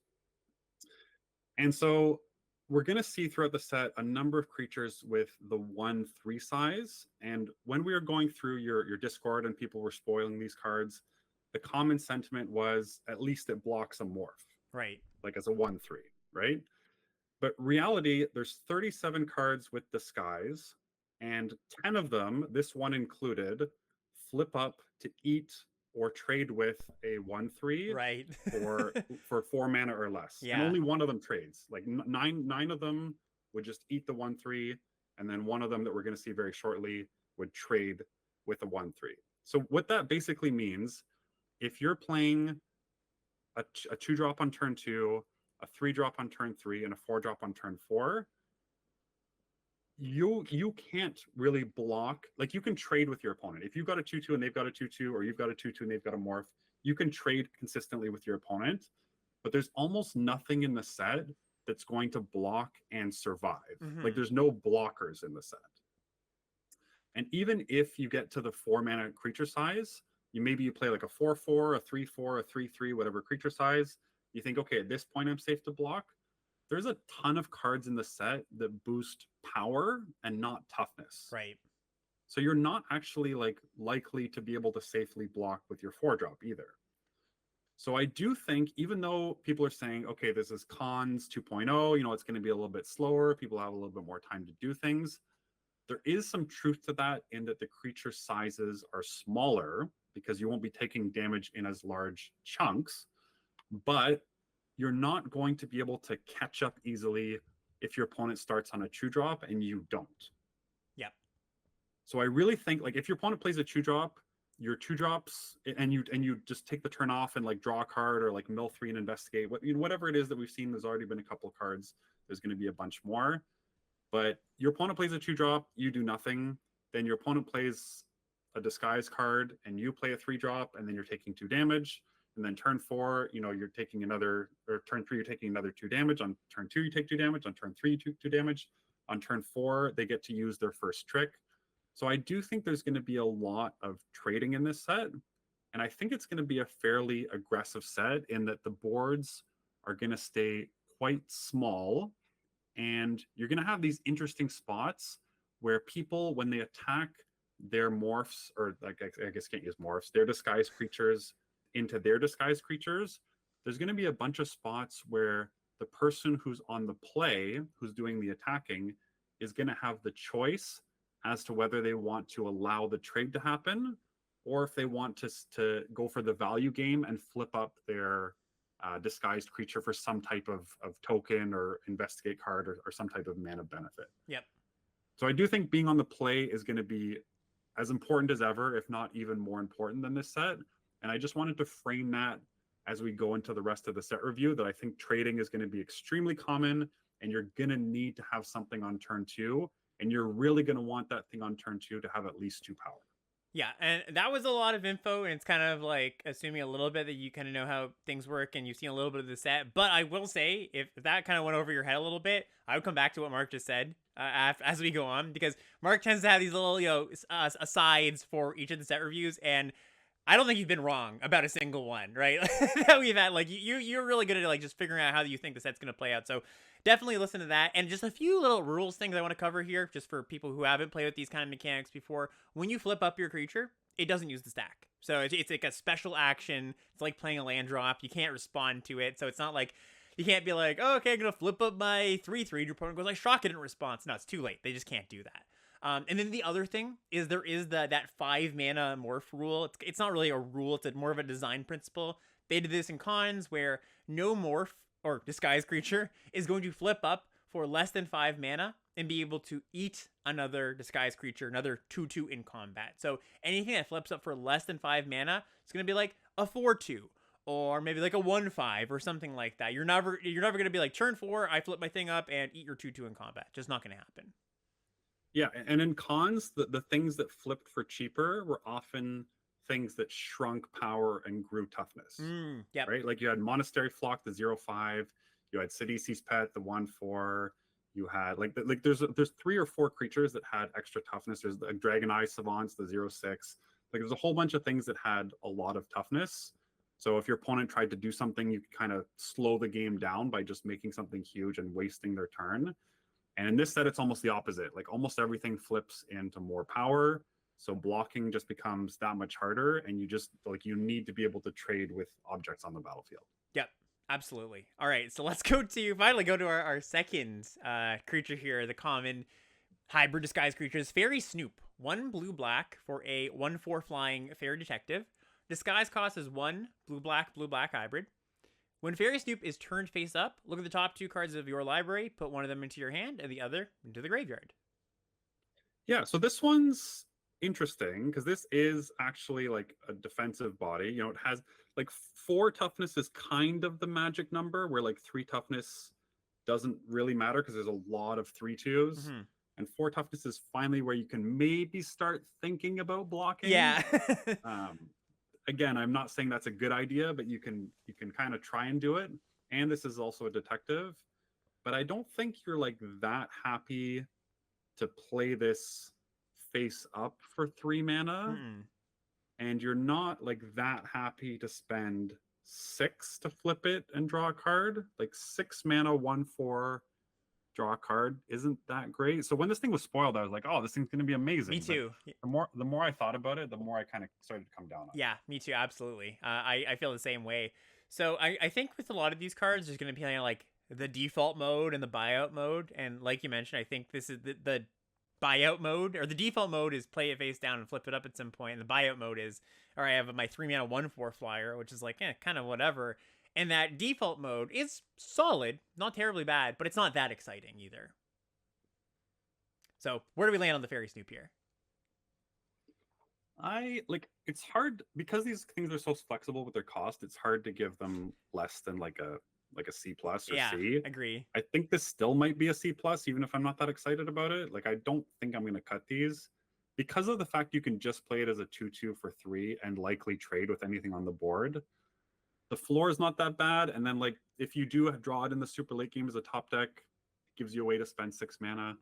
So after talking it down a bunch, I'm still going to give it a C+, but Yep. I'm not happy about it. Yeah, exactly. I think you're not going to cut this from pretty much any blue or black deck. Well, definitely not a blue-black deck. Probably not a blue or black deck. But I could see you having like a really busted deck where you do end up cutting this. So this is like kind of right on the edge of that. Well, you're always going to play your C pluses. Yeah, see, both this one and the last one, you're slightly unhappy casting it face up and slightly unhappy casting it face down, but together it kind of like adds up to a little bit. Although some of the ones we'll come to will be better to cast like one way or the other, I think. So Yeah. And we don't mention this for every single card, but just remember anything that puts something in the graveyard, that's going to help fuel your evidence cards as well. What do we have next? Next is Shady Informant. 3 black red for 4/2. That's not a great start. When it dies, it deals 2 damage to any target, which again may sound great, but a lot of the 2 toughness things have ward too. And the disguise cost is 2 and double Rakdos hybrid. So 4 mana. Yeah, it's like kind of Clunk City all around with this one, right? Like it's the front side is not great. It's not a good attacker. It's a fine blocker. It's, you know, a solid blocker, I would say, but it's 5 mana. And then 4 mana to flip up. Yeah, I think I'm like not that into this card. Yeah, so what this was almost the reverse. When this was spoiled, I thought it was going to be really bad. Mm-hmm. And then the more I thought about it, the more I started to be like, okay, it's probably decent. Right. Because if even if you just assume that your 3-drop, which is this thing, gets blocked by their 3-drop and is going to trade, like you have the option to flip it and also kill their 2-drop. Yeah. And like that could be pretty good. So the boards trade off, and then you're pretty much back to square one, and that's more of a defensive thing than an aggressive thing. And Rakdos is like the aggressive deck and one of the more aggressive decks. Of course, this isn't necessarily a Rakdos card, but just, you know, as far as framing goes, yeah, no, I agree that it is probably a little bit better than it looks. Somewhere between C and C minus. I'm not exactly sure. This is another one I think I'm going to really have to see in play and feel to get that distinction, but I'm going to go C for now. I'm going to go C minus. Okay. But notably, there is also a 1 mana Death Touch trick in the set. So like, that plays pretty well with this too. And a good one for what it's worth. Next up, we'll see. Yeah, we'll see. We got Rift Burst Helion coming up next. This is 5 red-green for a 6/7 reach. And it's got disguise for 3 Gruul. So just a very large creature. 4 Gruul. Sorry, 4 Gruul. Just a very large creature. Yeah, so I really like, you know, if anyone from WotC's listening to this, I really appreciate that they spoiled an actual trickle of commons and uncommons this time instead of just dumping them all at the end. And it was really interesting to kind of start to piece things together as they came out, because this thing seems very similar to Woolly Loxodon, which is a card that was printed back in cons, you know, 10 years ago or whatever, and would not be that exciting today. But then you see the red-green uncommon that gives you like 2 extra mana for flipping things up, and you think, okay, like maybe we're starting to cook somewhere now. Yeah. And there's a few things that like kind of cheat flipping things up here and there, and it's just, yeah, you've got this massive creature. And Woolly Loxodon was like one of the better better commons in that set, but again, that was 10 years ago. So yeah, I think this one's pretty solid. I think this one's gonna get a C as well for me. Yeah, and also if you just like trade this with their disguised creature as well, like as I assume you will be able to, it's collect evidence 6 by itself. Yeah, right? Like it's a 7-drop. So yeah, definitely. Yeah, I'm gonna join you on C. Sweet. Okay, and we've got the green-white one, Crowd Control Warden. 3 green-white for a 4/4. It says, as Crowd Control Warden enters the battlefield or is turned face up, put X +1/+1 counters on it, where X is the number of other creatures you control. Disguise for 3 Selesnya. 5 mana. Right, so it's 5 mana either way. So this one, I think the default is going to be to cast it face up. Yep. And you are going to specifically want to be green-white for this card. Yes. Kind of one of the more narrow ones. That being said, like you do want to have at least 2 other creatures out, which we talked about may not be that likely. Although it does give you the option, if you don't have those creatures out, you can just play it face down, right? Yep. Yeah, and I think just another note just of how these disguised creatures are going to play out if you're, you know, new to these or just kind of want some framing is we've seen, you know, like this card and the one before, the Rift Burst Helion.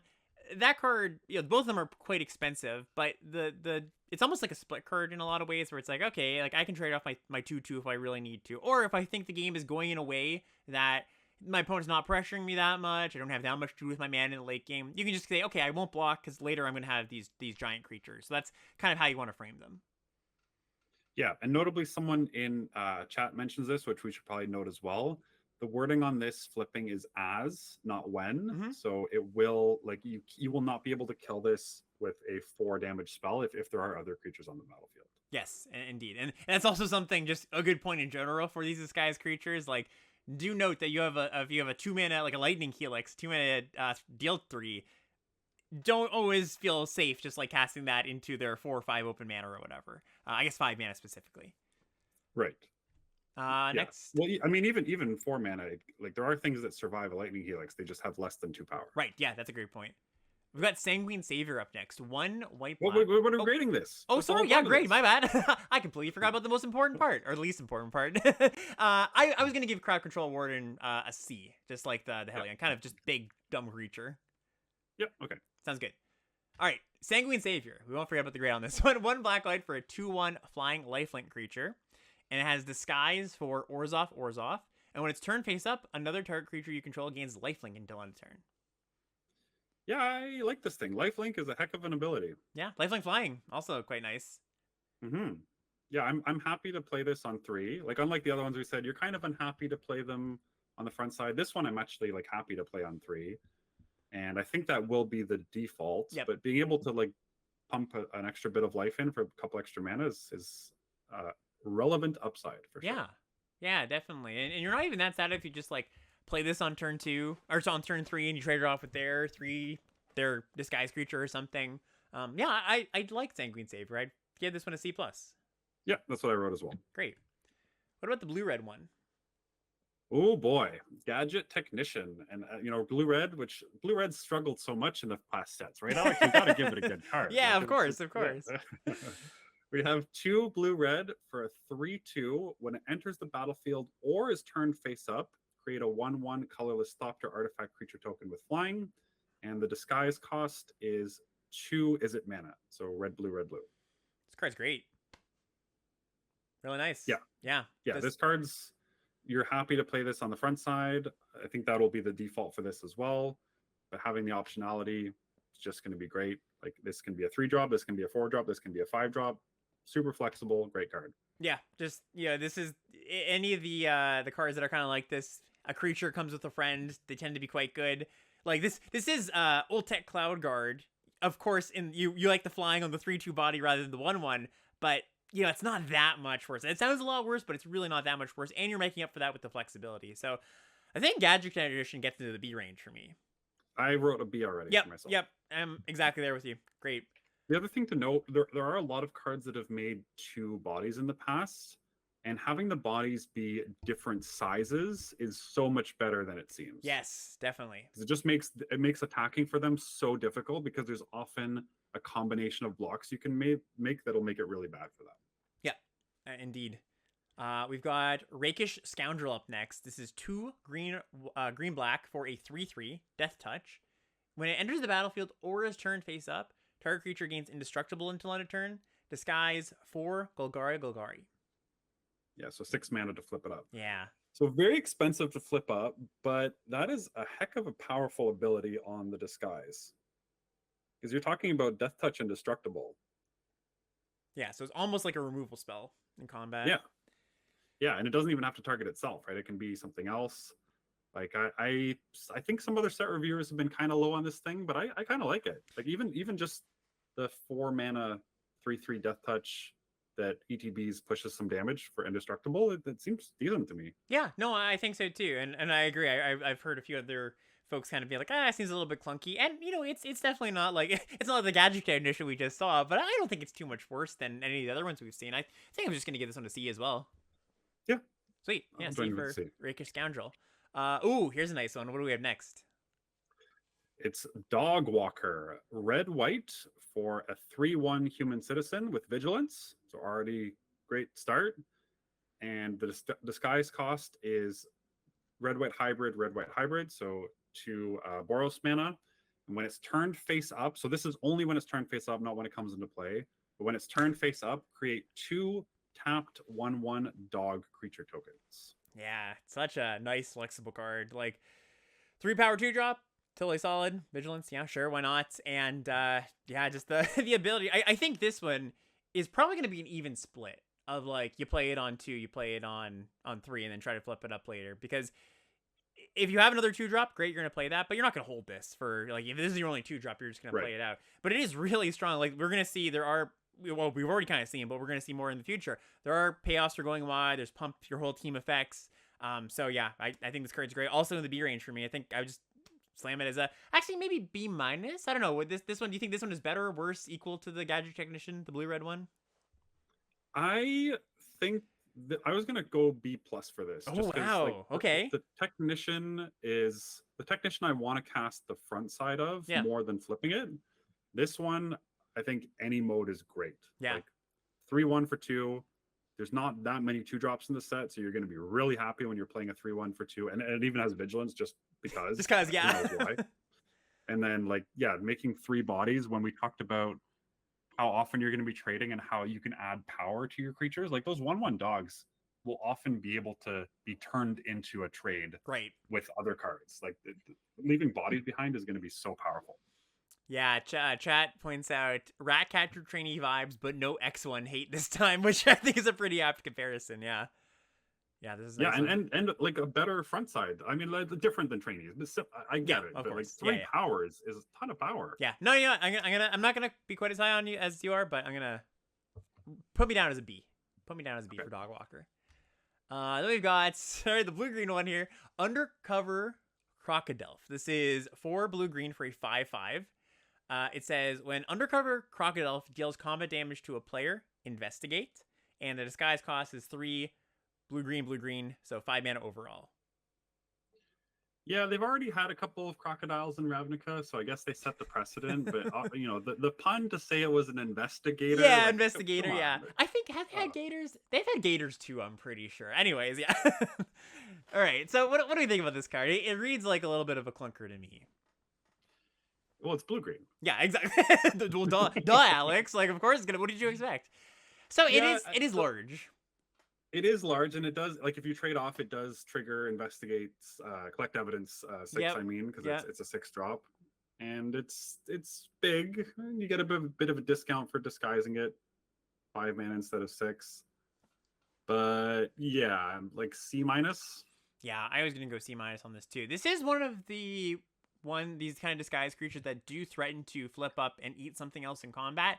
There's not actually, like we mentioned, the 5 mana rule, and they just cut down on that in general. That play pattern, I guess they didn't really like. Of eventually we get to the point where it's like, okay, I'm just gonna not attack because that thing's probably gonna flip up and eat my small creature. There's not as many of those things, but this is notable. Like that might be a reason this is a little bit better than it looks. But yeah, I will go C minus as well for the Crocodile, which yeah, weird name. Anyways, we've got some colorless cards now. That's the end of the gold cards. No more. We've got Escape Tunnel, Evolving Wilds, Spin Power Crept. We've got a land, tap, enter. Yeah, it's just Evolving Wilds text, but also has, actually, I guess I should read it for people who don't know Evolving Wilds. Sacrifice Escape Tunnel, search your library for a basic land, put it onto the battlefield, tap, then shuffle. It's also got another ability, though. Tap, sack it, target creature with power 2 or less can't be blocked this turn. Yeah, so what's the worst thing about Evolving Wilds? When you draw it late and you don't care and the land doesn't do anything for you. Yep. So how about we just give you a card that can win the game on its own. You can target your, disguised creature, attack with it after no blocks are declared. You can flip your disguised creature up. Like, this is incredibly good. Yeah, it is. They definitely crept it in a way that I like. Usually when they power creep cards, they creep it like by a little bit, but this is like a very meaningful upside. There's also a huge amount of very good gold rares that you will want to splash. Yeah, I think this set is actually pretty good for splashing. Not only did we just see that cycle of those hybrid cards, and in general, a morph / disguise kind of mechanic does help you splash because you have these colorless cards in your deck, but there's also some fixing as we go on. So if you are somebody who likes to draft like these multicolor decks, I think that this is a pretty decent set to do that. And yeah, all the things you just said, I agree. Evolving Wilds, we would give what, like a C+? I'm pretty sure we've given it a C+ before. Do you want to bump this to a B-? Or I'm going all the way up to B. Whoa, for this thing. I love this thing. I'm gonna stick on B-, but yeah, that's great. I will be, I think, very happy to first. If there's not a bomb in the pack, I think I'm gonna slam these. Like, I think that is I can see that being true. We've got another land here at common, Public Thoroughfare. This is a land that enters the battlefield tapped, and when it enters the battlefield, sacrifice it unless you tap an untapped artifact or land you control, but it adds a mana of any color. A lot less excited about this one. Yeah, me too. So you can't play it on turn 1. Yeah, can't play really it on sucks. turn 2, like unless you're going to take the whole turn off, which we talked about not being a good idea. And then you really need to have an artifact you could tap to make this like reasonable, and that's not going to be super easy to do. So I'm not into this. Yeah, this is sort of like if you want to splash, if you have drafted a deck where you think you might be splashing, if you're trade wrecking or something, like you can pick this up and it's probably gonna go pretty late. We've seen this card before as the exact same thing, but it didn't give you the option to tap a artifact. It was only tapping a land, so it's kind of like a double tapped land, really painful. You never want to do that. Like you never want to play this, have to tap another land. It's just really, really bad for your mana development. Yeah, the artifact is a little bit of upside, but the fact that you're gonna have to wait till turn 2 or 3 or 4 even to do that, yeah, I'm pretty out on it. So I'm gonna go D- on this one, but it's gonna make its way into your deck once in a while. Yeah, I was gonna give it a D+ for that reason, just because if you do get a whole bunch of bombs that you need to splash, like you'll take any land you can get probably. So I guess I'm going to be playing these in the format. I think I'm just not going to be happy about it. Yep. What's up next? Next we have Thinking Cap, which is our first artifact of the set. So we're into artifacts now. This is we're doing the commons first. So this is single colorless mana for an equipment. Equipped creature gets +1/+2. The equip cost is 3. But if you equip a detective, the equip cost is only 1 colorless mana. Whew. Yeah, that's an equipment. That is a nice common equipment. Yeah, it's nice that it wants as many detectives as possible, but it's still like it's not horrible if you have to equip if you happen to have a couple of non-detectives in your deck, it doesn't make you feel like that bad for it. But you certainly want the majority of your creatures to be detectives to play this thing. And like we mentioned, there are a lot of detectives in this set. It's not like just something sprinkled in here and there. And yeah, 1/1, that's always what you're looking for on these equipments. Just like 1 to play, 1 to equip. That's about as cheap as it can get. And the bonus is meaningful. So yeah, we're going to give a grade, I think, for like a deck with, I don't know, what do you want to say, like 9, 10 detectives at minimum? Yeah, like it would probably get some kind of synergy grade, but we'll just give it a grade and assume that you are going to be playing a bunch of detectives in that deck. Yeah, I was going to give that a C+ in that kind of deck. Yep, I'm with you there. Sweet. Next up, we've got Gravestone Strider. It's 2 mana for an artifact creature. It's a golem at common. It's a 1/3, and it says 1, add 1 mana of any color. Activate this only once per turn. So these like cheap creatures with a filtering ability. We've seen these here and there before. It also has another ability though. 2 mana, exile Gravestone Strider from your graveyard. Exile target card from a graveyard. Yeah, so there are cards that trigger cards leaving graveyards, and this will trigger it twice. This also helps you splash. And there are a relative lack of 2-drops in this set. So there's kind of the perfect storm for this thing to be really good.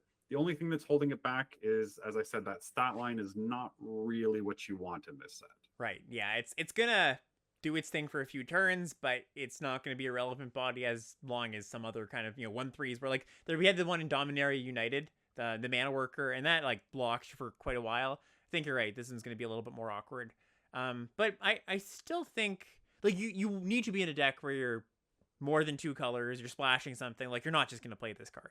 But if you are there, it's like a C- level fixer.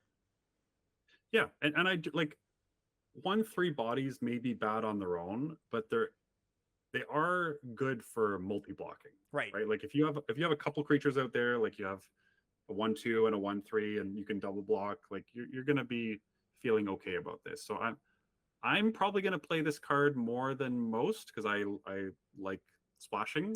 Yep. But you said you wanted to give it a C-?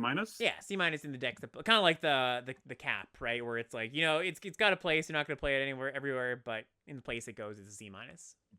Yeah. So my rough grading system I used was C makes about like 40 to 60% of your decks, and I think I'm going to be splashing that often. I'll give it a C. Sweet. Next up, we've got Sanitation Automaton. This is 2 mana for a 2/1. It's a construct artifact creature at common. When it enters the battlefield, you surveil 1. With the top card of your library, you can put it in the grave. This is another card I think I'm gonna play more than I would in other Me sets, too. just because two power, two drop. Yep. It's always castable. It's got some upside on it. So Yeah. I am gonna give this another. It's not gonna make all my decks. So I'm gonna give it another C. Yep. Exactly. Me too. Okay. Yeah, I think you probably look a little bit better than it might look. All right, what do we have as I think our last common artifact card here? We have Magnifying Glass. So this is a reprint. It is 3 colorless for an artifact. Taps to add colorless, and you can pay 4 mana and tap it to investigate, which means create a clue. I think this is a flavor reprint more than anything else. Like I cannot imagine a deck where I'd ever really want this card.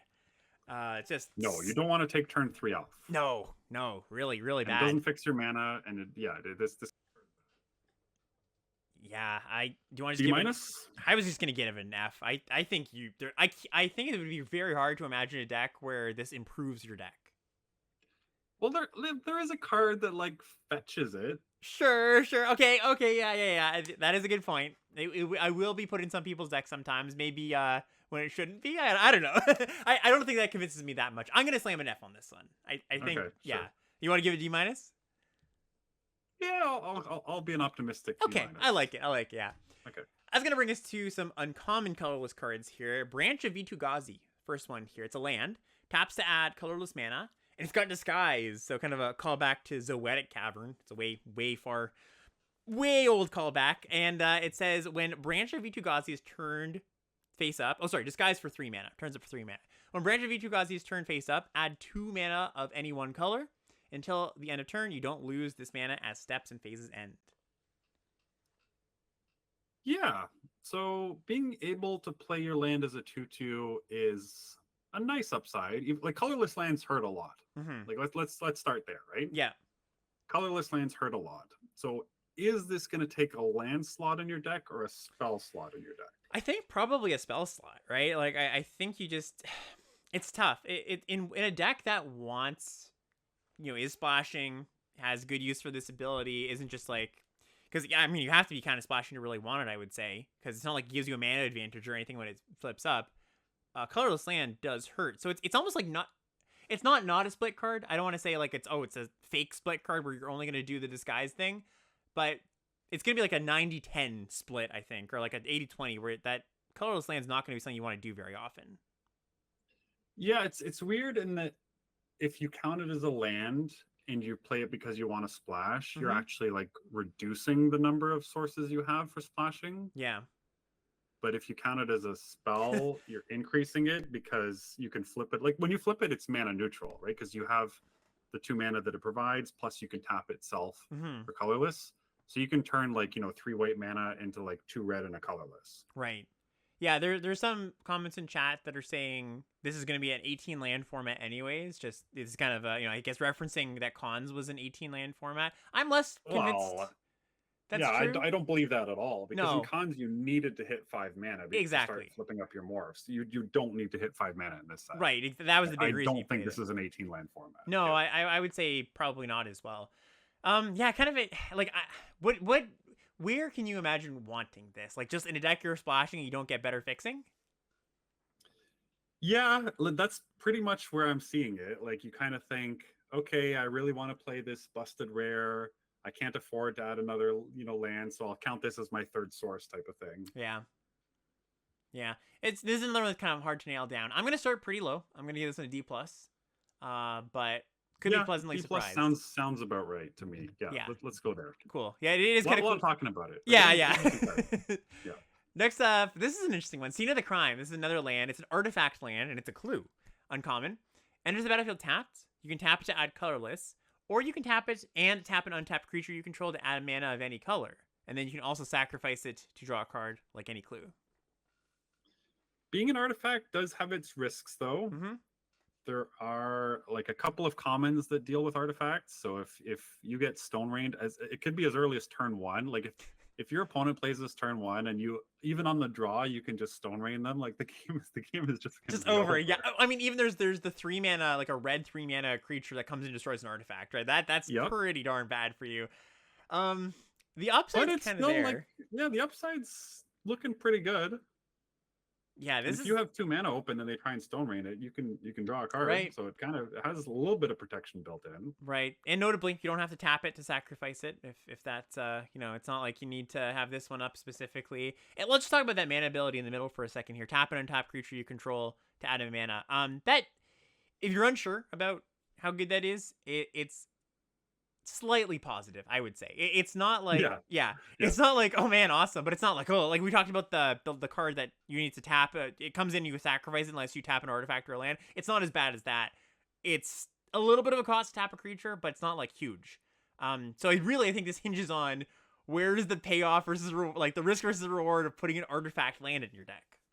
yeah. That's hard. That's a hard question to answer in a set review, I think.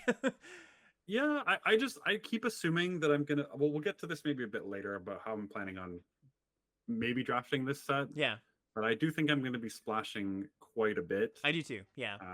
and I'll need sources, and there's not a ton of them out there. So I think all of these like kind of regret putting them in, but you might need to. I'm just going to give it another C for myself. Yep, that's what I was gonna do too. C for scene of the crime. All right. Scene of the crime Scene. gets the C. How Yeah. fitting. Yeah. Oh, we got a new mechanic here. Cases. This is Case of the Shattered Pact. Okay, so we're going to talk about cases just quickly before we read this card. Cases are enchantments with the subtype case. And they are a little bit confusing. Like, as magic goes on, we're getting further and further away from reading the card explains the card. And they're laid out, if you're just audio only, they're laid out kind of like sagas. So they have 3 chapters. They're not really chapters, they're just how they're laid out. The first ability, I guess we'll just call them abilities, it'll be like a static ability or an enter the battlefield effect. So for this one, the Case of the Shattered Pact, it says when it enters the battlefield, you search your library for a basic land, reveal it, put it into your hand, then shuffle. Okay, so that's just like the thing it does.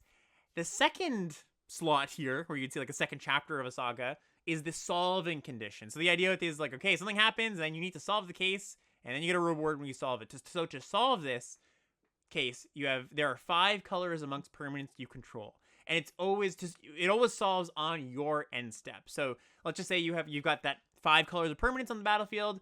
You go to your end step, the game goes, hey, do you have those things? And if so, it's going to go to the third ability here, the solve, the reward basically. And the reward for Case of the Shattered Pact is the beginning of combat on your turn, target creature you control gains flying, double strike, and vigilance until end of turn. And just like that first ability, that's going to just stick around as long as this is on the battlefield. So just to lay that out once again, first ability is going to be the thing it does when it comes in, or a static ability. Second one is what you need to solve the case.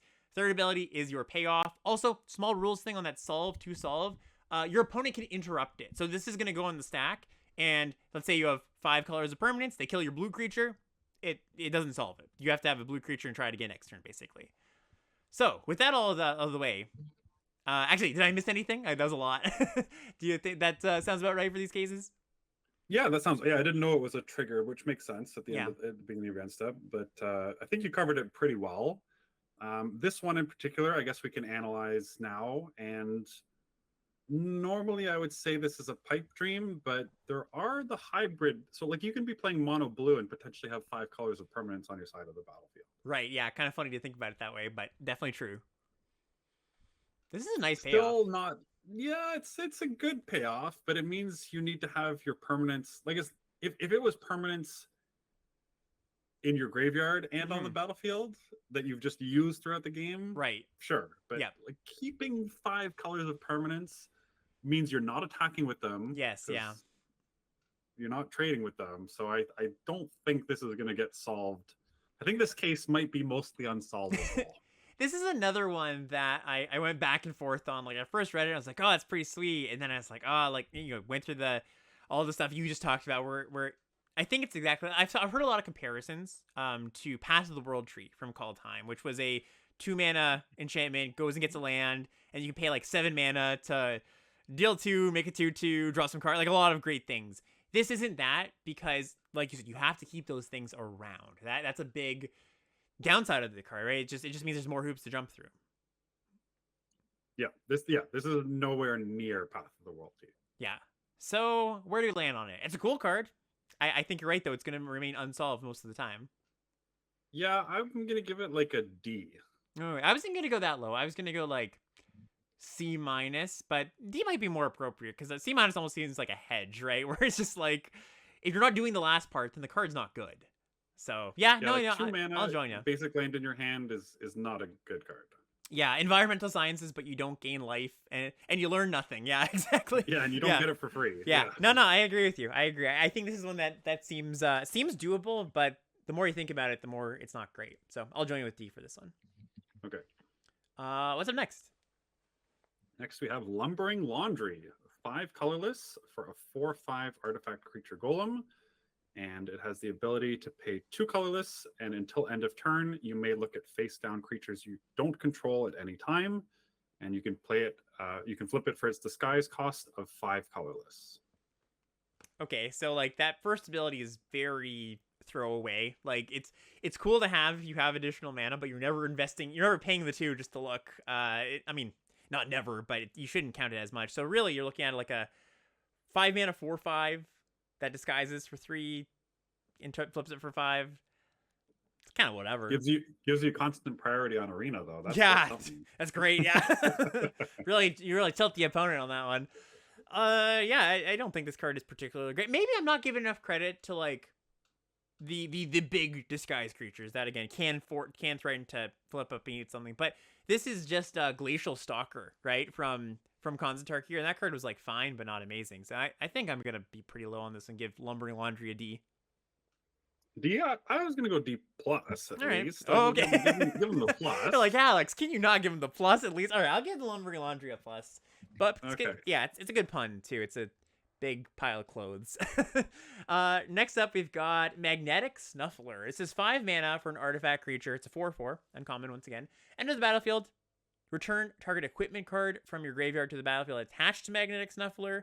And whenever you sacrifice an artifact, put a +1/+1 counter on the Snuffler. So this is referencing cards we haven't seen just yet. There's a cycle of uncommon, like the clue artifacts, like from the game Clue. That's like the pipe and the knife and the all those. They are like actual clue artifacts, so you can sacrifice them. They go to the graveyard, and I guess the joke is you get them back with this card. So it's a weird little build around. Yeah, but the annoying thing is that you can't, if you have a bunch of mana, you can't play this, crack the clue equipment to get the counter, and then return it because you have to target the equipment in the graveyard. So a little bit frustrating that wasn't something they could work into the card. So I like the clue equipment. We're getting ahead of ourselves again here, but none of them are particularly great. No. So I'm not very excited about this thing. No, and I do think that especially there is, like, we've already seen stuff, but there's gonna be a few things in the future that are just like incidental, destroy an artifact, destroy an enchantment. Like I think being an artifact creature is actually a downside in this set for the most part. There's nothing there's very few things like care about being an artifact, or at least not as many as you would like to outweigh the downside of random naturalizes. So yeah, I don't think this is a great card. I'd probably give it a D. Yeah, like it can grow. Every clue you have is a threat to grow. Yeah, I'm with you there. I'll start it at a D. sweet.